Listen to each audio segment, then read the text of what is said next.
When I view the world from the blessed seat of consciousness I sit on, sometimes I think the world functions, not so much on illusory time as much as it functions on excuses.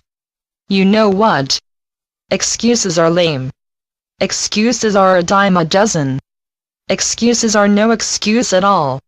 There does seem to be a kind of mutual consent, as if the sellers of excuses and the buyers of excuses wink at each other.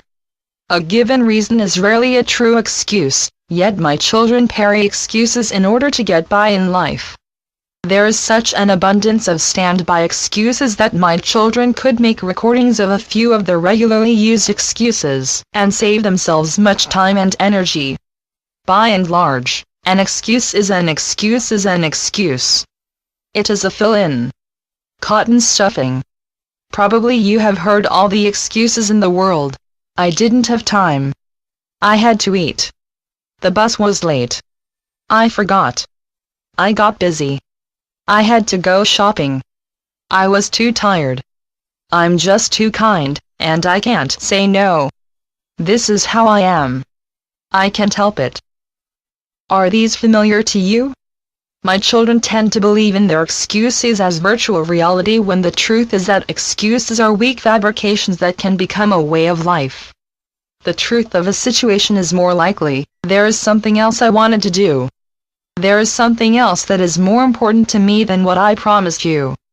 I don't like to be depended on. I take on too much. I make promises I cannot keep. The truth is you make promises, and you break your promises, meaning to justify your innocence. The real story is covered up. The real story is that too many are glib at making excuses, and they are glib at not following through on what they say.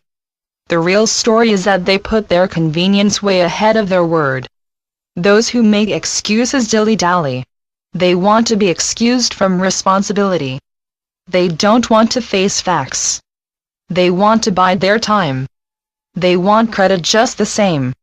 I am not usually an advocate of what are called hard facts, yet, when it comes to a matter of excuses, I long for the nitty-gritty facts of the matter. Excuses are pretenders to the throne.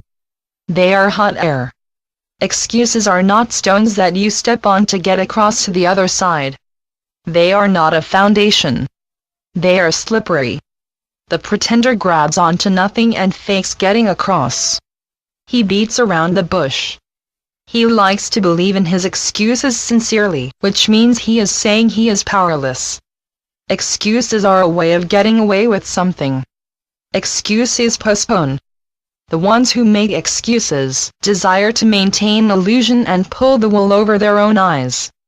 Too often there is a partner to excuses. This is the one who buys the excuses or pretends to. When someone buys paste diamonds and accepts them as real, he is also a partner in illusion and plays a part in the deception.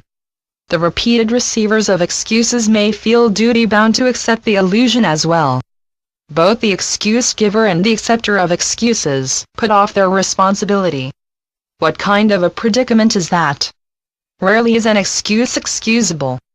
The thing is, you don't want to make excuses at all.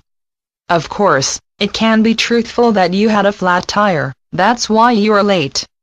It can be truthful that you didn't have your wallet in your purse.